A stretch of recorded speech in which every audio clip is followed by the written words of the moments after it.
नमस्कार दोस्तों। हमारे देश भारत में वेस्टर्न कंट्री के ट्रेंड का बहुत ही बड़ा इम्पैक्ट देखा जाता है।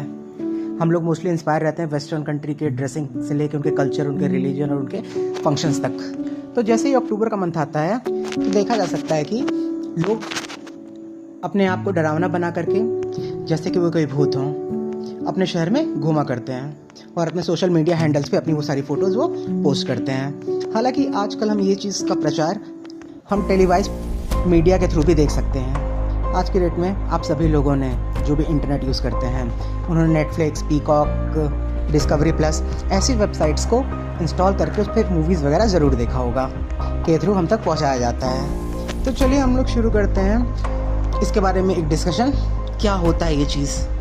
तो इसका जो नाम होता है वो होता है हैलोवीन, या फिर हम कह सकते हैं हैलोवीन फंक्शन या सेलिब्रेशन या फिर फेस्टिवल, जो कि पहले सिर्फ और सिर्फ सेलेटिक लोग ही सेलिब्रेट किया करते थे।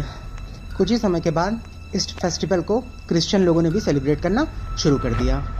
तो चलिए मैं सबसे पहले स्टार्टिंग बताता हूँ कि जहाँ से हैलोवीन की आपकी शुरुआत हुई थी।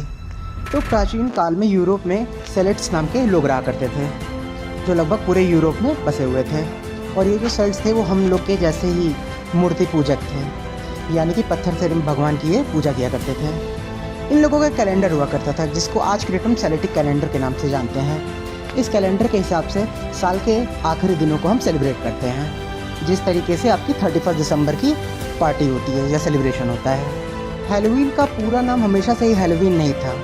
इसको हम पहले जानते थे समैन के नाम से। समैन पहले क्रिश्चियन लोगों का फेस्टिवल नहीं हुआ करता था, फिर बाद में क्रिश्चियन भी इसको सेलिब्रेट करना शुरू कर दिए।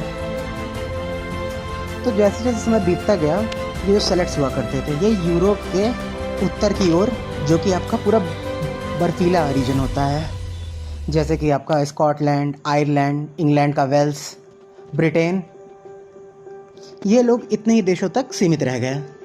ये जो आपका हैलोवीन फेस्टिवल है ये क्रिश्चियन लोगों के सम्मोहन से जुड़ा हुआ है, जो कि आपका फसल के आखिरी दिन में होता है और इसी दिन के बाद आपकी ठंड की शुरुआत हो जाती है। एक प्रश्न आप सभी के दिमाग में आता होगा, मेरे भी दिमाग में आता है, कि किसी त्योहार को मनाने के लिए हमें भूतों जैसा क्यों दिखना है, सबको डराना क्यों है। तो इसका उत्तर यह है कि सेलेट्स ऐसा माना करते थे कि इस दिन उनके जो पूर्वजों की आत्मा होती है, पूर्वज मतलब कि उनके एंसेस्टर्स, उनके फोर फादर्स, इन लोगों की जो आत्मा होती है वो जाग उठती है और वो जिंदा लोगों को परेशान करती है।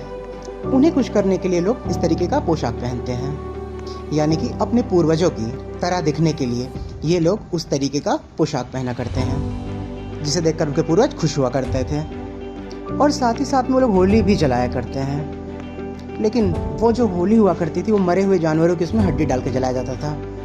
एक बात आप लोग यूरोप के बारे में नहीं जानते होंगे कि वहाँ पे लोग भूत प्रेत में बहुत ही ज़्यादा यकीन किया करते हैं। जिस वक्त ये ब्रिटिशर्स इंडिया पे रूल किया करते थे और अपनी टेक्नोलॉजी की एडवांसमेंट होने की बात किया करते थे, उसी जगह पे वो अपने देश में हज़ारों लड़कियों को जला रहे थे विच के नाम से, यानी कि चुड़ैल के नाम पे।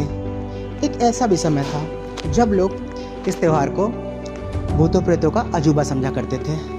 फिर बाद में इंसानों का डर, यानी कि भूत प्रेत या अपने पूर्वजों की आत्मा का प्रताप पाना शुरू कर दिया था। एक इम्पॉर्टेंट बात ये भी है कि उत्तर ध्रुव के नज़दीकी होने से यहाँ 31 अक्टूबर के बाद वहाँ की रातें हम लोगों की रातों से काफ़ी ज़्यादा लंबी और काफ़ी ज़्यादा ठंडी हुआ करती थी। इसके सिवा वो बहुत ही ज़्यादा आपकी डरावनी भी हुआ करती थी।